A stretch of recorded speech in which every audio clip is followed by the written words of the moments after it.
மாணவ நண்பர்கள் அனைவருக்கும் வணக்கம். நான் உங்கள் பொன்வேல் பாண்டியன், நடப்பு நிகழ்வுகள் ஆசிரியர். இன்றைய தினத்தில் நம்ம பார்க்க போகிறது ஏப்ரல் 10ஆம் தேதிக்குரிய தினசரி நடப்பு நிகழ்வுகளின் தொகுப்பு. சமீப காலங்களில் போட்டித் தேர்வுகளில் கரண்ட் அஃபேர்ஸை மையப்படுத்தி இந்த ஸ்ட்ராட்டஜிக்கே சப்ஜெக்டை எப்படி அதில் நமக்கு ட்விஸ்ட் வச்சு கொஸ்டின் கேட்குறாங்களோ அதன் அடிப்படையில் தேவையான எல்லா விஷயங்களையும் தொகுத்து வழங்கிட்டு இருக்கிறேன். நல்லபடியாக பயன்படுத்திக்கோங்க, தேர்வில் வெற்றி பெறுங்கள். ஆரம்பிக்கலாமா? இன்றைய தினத்துக்கு நடப்பு செய்திகள் ஏப்ரல் 10ஆம் தேதிக்குரியது. ஃபர்ஸ்ட் நம்ம வழக்கம் போல பார்க்க போகிறது இன்றைய தினத்துக்கான தலைப்பு செய்திகள். சரிங்களா? தலைப்பு செய்தியில் பார்த்தாலே தெரியும் அதில் நம்ம எவ்வளோ முக்கியமான விஷயங்கள் எவ்வளோ எஃபர்ட் போடுறோம் நமக்கு தெரியும். ஏப்ரல் 10ஆம் தேதியில் என்ன முக்கிய தினங்கள் இருக்குது அதை பார்த்துட்டு அப்படியே கேரளா, சரிங்களா, அஸ்ஸாம், புதுச்சேரி ஆகிய சட்டமன்ற தேர்தல்கள் வாக்குப்பதிவு எத்தனை சதவீதம், அதில் என்ன சாதனை அளவு பதிவாக இருக்குது அப்படிங்கிறத பார்த்துட்டு அடுத்தபடியாக முக்கியமானது பாருங்க, மத்திய ஊழல் கண்காணிப்பு ஆணையர், சரியா, சென்ட்ரல் விஜிலன்ஸ் கமிஷனர், சரிங்களா, இப்போ யார் இருக்கிறாங்க, இப்போ ரீசனாக அது ஏன் நியூஸில் வந்திருக்குது அதை நம்ம பார்க்க போகிறோம். அடுத்தபடியாக மெமோரியல் மனித உரிமை குழு தீவிரவாத அமைப்பு அப்படின்னு சொல்லிட்டு ரஷ்யா அறிவிச்சிருக்கிறாங்க. இந்த மெமோரியல் அமைப்பானது, சரியா, இன்டர்நேஷனல் லெவலில் இந்த நோபல் பரிசு, அமைதிக்கான நோபல் பரிசு வாங்கியிருக்கிறாங்க. சரிங்களா, என்ன பின்னணி, எதுக்கு இப்போ நியூஸில் வந்திருக்குது அப்படிங்கிறத நம்ம பார்க்க போகிறோம். அதை முடிச்சுட்டு அப்படியே பார்த்தீங்கன்னா பாகிஸ்தானில் முத்தரப்பு அமைதி பேச்சுவார்த்தை, ஒரு 3 முக்கியமான நாடுகள் சண்டை நடந்துட்டு இருக்குல்ல, அந்த 3 நாட்களுக்கு இடையிலான முத்தரப்பு அமைதி பேச்சு பாகிஸ்தானில் தொடங்கியிருக்குது. என்னன்னு சொல்லி பார்க்க போகிறோம். அதுக்கப்புறம் சூப்பரான ஒரு கலெக்ஷன், மக்களே விட்டுறாதீங்க. சரிங்களா, ரீசனாக நியூஸில் பார்த்தீங்கன்னா அந்த மித்ராங்கிற பேரில் நிறையா வந்துட்டே இருக்குது. நான் சேர்த்து ஞாபகம் இருக்குது மட்டும் தொகுத்து வழங்கியிருக்கிறேன் பாருங்கள். இந்த டைப்ஸ் ஆஃப் மித்ராஸ், சில மித்ராக்களின் வகைகள். 1 வியோம் மித்ரா, அடுத்து பிஎம் மித்ரா, அடுத்து மிஷன் மித்ரா, அடுத்து நிக்ஷய் மித்ரா, அடுத்து எக்ஸைஸ் மித்ரா சக்தி. மித்ராங்க பேரில் எவ்வளோ இருக்குன்னு சொல்லி பாருங்கள். எக்ஸாம் டைமில் நீங்கள் தப்பு பண்ணிடக்கூடாது, அதற்கான ஒரு முயற்சியாக தொகுத்து அப்படியே கரெக்டாக கொடுத்துருக்கேன். வெயிட் பண்ணி பாருங்கள், சூப்பரான ஒரு தொகுப்பு இருக்குது. சரியாம்மா? இனிமேல் நம்ம விரிவான செய்திகள் பார்க்கலாம். அதில் ஃபஸ்ட்டு ஏப்ரல் 10ஆம் தேதியில் முக்கியமான தினம் என்னன்னு சொல்லி பார்த்தீங்கன்னா உலக ஹோமியோபதி தினம். சரி, வேர்ல்டு ஹோமியோபதி டே அப்படிங்கிறது ஏப்ரல் 10ஆம் தேதியில் கடைபிடிக்கப்படுகிறது. சரி, இது ஏப்ரல் 10ஆம் தேதி யாருடைய பிறந்த நாள் அப்படின்னு சொல்லி பார்த்தீங்கன்னா ஹோமியோபதி மருத்துவ முறையின் தந்தை என்று அழைக்கப்படும் சாமுவேல் ஹனிமேன். சரி, சாமுவேல் ஹனிமேன் அவர்களின் பிறந்த நாள் ஏப்ரல் 10ஆம் தேதி.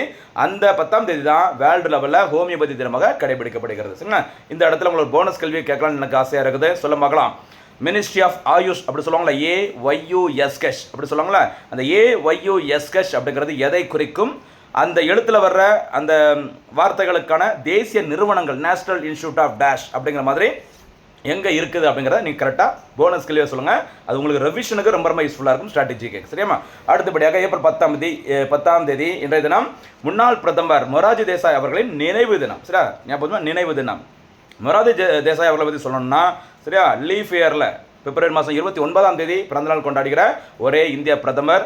அதே மாதிரி காங்கிரஸில், சரிங்களா, அதாவது காங்கிரஸ் அல்லாத இந்தியாஸ் ஃபர்ஸ்ட் நான் காங்கிரஸ் பிரைம் மினிஸ்டர் அப்படிங்கிற மாதிரி பெருமை பெற்றவர் மொரார்ஜி தேசாய் அவர்கள். ஜனதா பார்ட்டி, சரியா, இப்போ இருக்கிற பிஜேபி இருக்குல்ல, அந்த ஜனதா பார்ட்டியின் கட்சியின் சார்பாக தான், ஓகேவா, பிரதமராக பொறுப்பேற்றவர் மொரார்ஜி தேசாய் அவர்கள். இதன் மூலம் காங்கிரஸ் அல்லாத முதல் இந்திய பிரதமர் அப்படிங்கிற பெருமை பெற்றவர் மொரார்ஜி தேசாய் அவர்கள். அதே மாதிரி இந்தியாவில் மத்திய பட்ஜெட், யூனியன் பட்ஜெட்டை அதிக முறை 10 முறை தாக்கல் செய்த நபர் மொரார்ஜி தேசாய் அவர்கள். மறந்துடாதீங்க. இன்னும் இவங்களை பற்றி நிறைய செய்திகள் இருக்குது, முக்கியமானது மட்டும் நான் சொல்லியிருக்கிறேன். சரிங்களா, அடுத்தபடியாக பாருங்க, முக்கியமான ஒரு தேசிய செய்தி, சட்டமன்ற தேர்தல் உங்களுக்கு தெரிஞ்சிருக்கும். சரிங்களா, சட்டமன்ற தேர்தல் வாக்குப்பதிவு, சரிங்களா,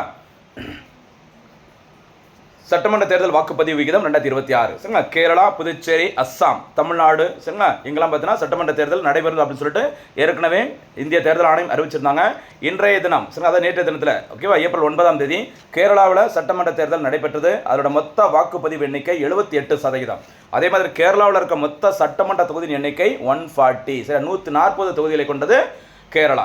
சரிங்களா, இன்னும் எலெக்ஷன் நடக்காமல் இருக்கிறது அந்த 5ல் 1 தமிழ்நாடு, இன்னொன்று பார்த்தீங்கன்னா வெஸ்ட் பெங்கால், மறக்காங்க. சரிங்களா, ஓகே. அடுத்து புதுச்சேரியிலையும், சரிங்களா, தேர்தல் முடிச்சாச்சு.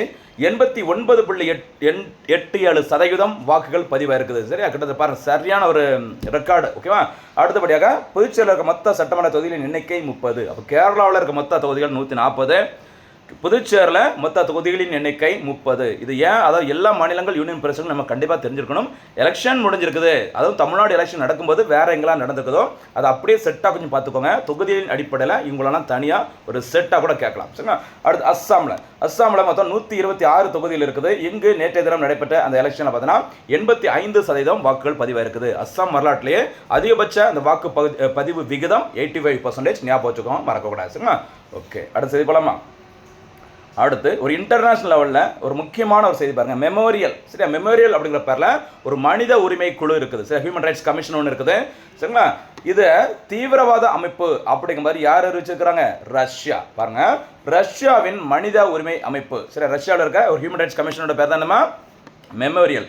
இந்த மெமோரியல் அமைப்பிற்கு 2022ஆம் ஆண்டில் எப்போ 2022ல் அமைதிக்கான நோபல் பரிசு வழங்கப்பட்டது. சரிங்களா, ஓகே. பாருங்க, பெலாரஸ் நாட்டின் அலெஸ் பிலியாட்ஸ்கி மற்றும் உக்ரைனின் சிவில் லிபர்ட்டிஸ் சென்டர் ஆகியவற்றுடன் இணைந்து இந்த விருதை பெற்றது இந்த மெமோரியல் நிறுவனம். சரியா, ஷேர் பண்ணிக்கிறாங்க நோபல் பிரைஸ் வந்துட்டு பீஸ். எந்த வருஷத்துக்கானது? 2022ஆம் ஆண்டிற்கானது. அந்த குழுவை தான், அந்த மெமோரியல் மனித உரிமை குழு தான் ரஷ்ய அரசு சரியா நேற்றைய தினத்தில் சரியா என்ன அமைப்பாக தீவிரவாத அமைப்பு என அறிவிக்கப்பட்டு அதை தடை வச்சிருக்கிறாங்க. சரிங்களா, இப்படி செய்தியில் வர்றதுனால கொஞ்சம் தெரிஞ்சுக்கோங்க. இந்த இடத்துல உங்களுக்கு ஒரு போனஸ் கேள்வி. கடைசியாக சரியா சமீபத்தில் அமைதிக்கான நோபல் பரிசு யாருக்கு வழங்கப்பட்டது? அவங்களும் ஒரு சர்ச்சைக்குரிய ஒரு நபர் தான். குழு வந்துட்டு வெனிசுலா நாட்டின் முன்னாள் எதிர்க்கட்சி தலைவர். யாருங்கிறத கரெக்டாக பதில் சொல்லுங்க பார்க்கலாம். சரிங்களா, சூப்பர். மெமோரியல் 2022 அமைதிக்கான நோபல் பரிசு. திடீர்னு எக்ஸாமில் 2022ஆம் ஆண்டில் யாருக்கு அமைதிக்கான நோபல் பரிசுன்னு சொல்லி கேட்பாங்க எக்ஸாமில். நம்ம என்னடா இப்போ 2026 அடுத்த எக்ஸாம் எழுதும்போது 2027 கூட நெருங்கி இருக்கலாம். அப்படி இருக்கும்போது என்னடா ஒரு 5 வருஷத்துக்கு முன்னாடி கேட்பான் அப்படின்னு நீங்கள் நினைப்பீங்க. அதுக்கு காரணம் இந்த மாதிரி ஒரு செய்தியில் வந்ததுனால அதை அப்படியே கேட்பாங்க. அதனால் நம்ம கரண்ட் அஃபேர்ஸ் ஃபாலோ பண்ண மட்டும் தான் அதை ஈஸியாக பண்ண முடியும். சரியா, அடுத்தபடியாக பாகிஸ்தானில் முத்தரப்பு அமைதி பேச்சுவார்த்தை. சரி, ஒரு பீஸ் டாக்ஸ் நடத்திருக்கிறாங்க. யாருக்கும் இடைன்னு சொல்லி பாருங்க. ஈரான், இஸ்ரேல் 2 நாடுகளுக்கும் பிரச்சனை நடந்துருக்கும் போது தேவையில்லாமல் ஒருத்தன் முக்க நுழைச்சா அவன் தான் யார்? அமெரிக்கா நாட்டுக்காரன். யாருமா? Donald Trump. ஓகேவா, ஈரான், அமெரிக்கா, இஸ்ரேல் ஆகிய 3 நாடுகளுக்கு இடையே அமைதி பேச்சுவார்த்தை. யார் அமைதி பேச்சுவார்த்தை நடத்துகிறாங்க அப்படிங்கிறத பார்த்துக்கோங்க. சரியா, பாகிஸ்தானின் தலைநகரம் இஸ்லாமாபாத்தில் நடைபெற்றது. சரியா, இன்றைய தினம் நடந்து போயிட்டு இருக்குது. ஓகேவா, அமெரிக்காவின் அதிபராக இருப்பவர் தற்போது டொனால்ட் ட்ரம்ப். அமெரிக்காவின் துணை அதிபர் ஜே.டி. வான்ஸ். இந்த ஜே.டி. வான்ஸ் அவர்கள் தான் அந்த அமைதி பேச்சுவார்த்தை குழுவில் பங்கேற்க போகிறாங்க. நேரடியாக டொனால்ட் ட்ரம்ப் கிடையாது. சரிங்களா, பாகிஸ்தானின் தற்போதைய அதிபராக இருப்பவர் ஷபாஸ் ஷரீப். அதை நோட் பண்ணிக்கோங்க. சரிங்களா, அதே மாதிரி இஸ்ரேல் நாட்டின் தற்போதைய பிரதமராக இருப்பவர் திரு பெஞ்சமின் நெத்தன்யாகு. சரிங்களா, அந்த ஹார்மோஸ் நீரிணை, அந்த ஹார்மோஸ் ஸ்ட்ரெயிட் ஆஃப் ஹார்மோஸ் அப்படிங்கிறது ஈரான் நாட்டில் இருக்குது, மறந்துடாதீங்க. இதை பற்றி நம்ம ஷார்ட்ஸ்லேயே 2 டைம் பார்த்துருக்குறோம். வீடியோவில் நம்ம நிறைய பார்த்தாச்சு. அதனால் உங்களுக்கான ஒரு போனஸ் கேள்வி. ஹார்மோஸ் ஸ்ட்ரெயிட்னு சொல்லுவோம். அந்த ஹார்மோஸ் ஸ்ட்ரெயிட் அப்படிங்கிறது எந்த 2 பகுதிகளை பிரிக்கிறது?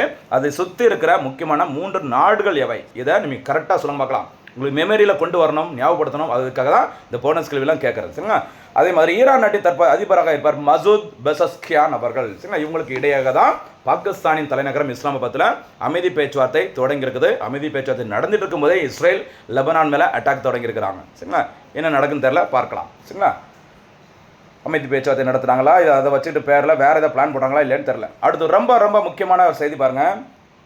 மத்திய ஊழல் கண்காணிப்பு ஆணையர். சரியா, சென்ட்ரல் விஜிலன்ஸ் கமிஷனர். இந்த பதவி, இந்த அமைப்பு உருவாக்கப்பட்ட வருஷம் 1964. இதை உருவாக்குறதுக்கு காரணமான கமிட்டியின் தலைவர் யாருன்னு பார்த்தீங்கன்னா சந்தானம் கமிட்டி. சந்தானம் கமிட்டியோட பரிந்துரை அடிப்படையில் 1964 தான் இந்த சிவிசிங்கிற அமைப்பு உருவாக்கப்பட்டது. சரிங்களா, ஓகே. சிவிசி ஆணையம், சிவிசி சட்டம் 2003 கீழ் இந்த சிவிசி அமைப்பானது சட்டப்பூர்வ அந்தஸ்தை பெற்றது. 64 உருவாக்கினாலும் இது பிகேம் அந்த ஸ்டாட்யூட்டரி பாடின்னு சொல்லுவாங்களா, சட்டப்பூர்வ அந்தஸ்தை பெற்றது 2003. மறந்துடாதீங்க. சரியா, இந்த சென்ட்ரல் விஜிலன்ஸ் கமிஷனோட தற்போதைய ஆணையராக இருப்பவர் திரு பிரவீன் குமார் ஸ்ரீவஸ்தவா. பிரவீன் குமார் அவர்கள் பார்த்தீங்கன்னா ஒரு பொறுப்பு தலைவர் தான் வந்திருந்தாங்க. இவங்களுடைய பதவிக்காலம் முடிய போகுது. சரிங்களா, அதனால தான் இன்னைக்கு நியூஸ் பேப்பர்ல வந்திருக்குது.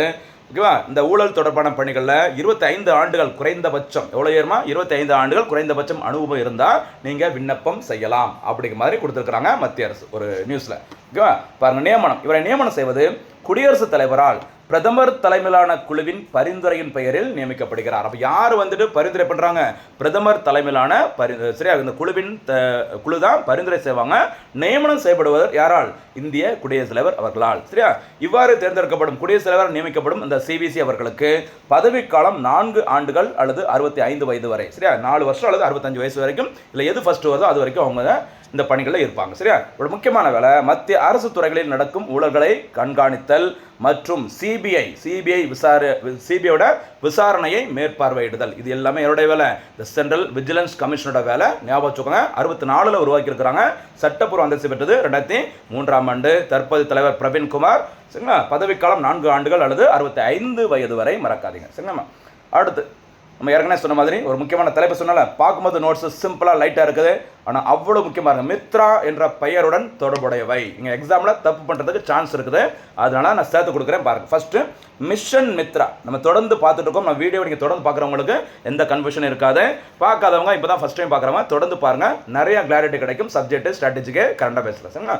மிஷன் மித்ரா ககன்யான், ஓகேவா? இந்த ககன்யான் திட்டத்திற்காக ஒரு 4 விண்வெளி வீரர்கள் தேர்ந்தெடுக்கப்பட்டிருக்கிறாங்க. அப்படி முதல் முறையாக இஸ்ரோ இந்திய அரசானது பார்த்தீங்கன்னா விண்வெளிக்கு இந்தியர்களை அனுப்புறதுனால அங்கே விண்வெளிக்கு இந்த மனித வீரர்கள் போகும்போது சில மனிதர்கள் போகும்போது அங்கே ஏதாச்சும் ஒரு அசாதாரண சூழ்நிலையில் ஏற்படலாம்.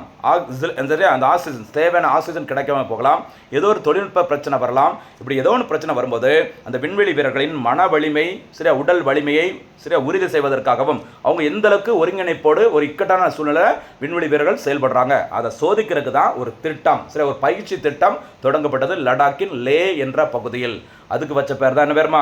மிஷன் மித்ரா. மிஷன் மித்ரா அப்படிங்கிறது ககன்யான் திட்டத்துடன் தொடர்புடையது. அதே மாதிரி இந்த ககன்யான் திட்டத்திற்காக ஒரு பெண் வடிவ ரோபோ சரி உமன் ரோபாட் வந்து உருவாக்கி இருக்கிறாங்க. அதுக்கு வச்ச பேர் பியோம் மித்ரா அல்லது வயோம் மித்ரா. பார்த்துக்கோங்க, ரொம்ப ரொம்ப முக்கியமானது. வயோம் மித்ரா ஆல்ரெடி எக்ஸாமில் கேட்டாச்சு. அடுத்த சீசனில் கண்டிப்பாக இந்த மிஷன் மித்ரா வரலாம், நோட் பண்ணிக்கோங்க சரிங்களா. அடுத்து பிஎம் மித்ரா. கடந்த நாளில் சரி நேற்றைய தினத்தில் நம்ம வீடியோவில் பார்த்துருந்தோம். பிஎம் மித்ரா அப்படிங்கிறது ஜவுளித்துறையை சரி டெக்ஸ்டைல் டிபார்ட்மெண்ட்டை ஓகேவா முன்னேற்றுவதற்காகவும் இந்த ஜவுளி ஏற்றுமதியை சரிங்களா ஊக்கப்படுத்துவதற்காகவும் இந்திய அரசினால் 2021ஆம் ஆண்டில் தொடங்கப்பட்ட திட்டம் சரிங்களா பிஎம் மித்ரா திட்டம். இந்த பிஎம் மித்ரா திட்டத்தின் கீழ் இந்தியா முழுமைக்கும் 7 மாநிலங்களில் இந்த மெகா ஜவுளி பூங்கா சரி மெகா டெக்ஸ்டைல் பார்க் வந்துட்டு உருவாக்கப்படுன்னு சொல்லி அறிவிச்சிருக்கிறாங்க. முதற்கட்டமாக லக்னோவில் ஆரம்பிச்சாங்க. தமிழ்நாட்டில் அதற்கான மாவட்டம் விருதுநகர், மறந்துடாதீங்க சரி. விருதுநகரில் தான் இந்த மெகா ஜவுளி பூங்கா அமைக்கப்பட்டு வருகிறது. அதே மாதிரி எக்ஸைஸ் மித்ரா சக்தி. மித்ரா சக்தி அப்படிங்கிற பெயரில் ஒரு கூட்டு ராணுவ பயிற்சியை மேற்கொள்கிறாங்க இந்தியா. யார்கிட்ட இணைந்துமா? ஸ்ரீலங்கா. அப்போ மிஷன் மித்ரா அப்படிங்கிறது ககன்யான் திட்டத்திற்கான சிறப்பு பயிற்சி. வயோம் மித்ரா அப்படிங்கிறது ககன்யான் திட்டத்தில் அந்த விமன் ரோபாட்டோட பேர். பிஎம் மித்ரா அப்படிங்கிறது டெக்ஸ்டைல் ஜவுளித்துறை மேம்படுத்தும் திட்டம்.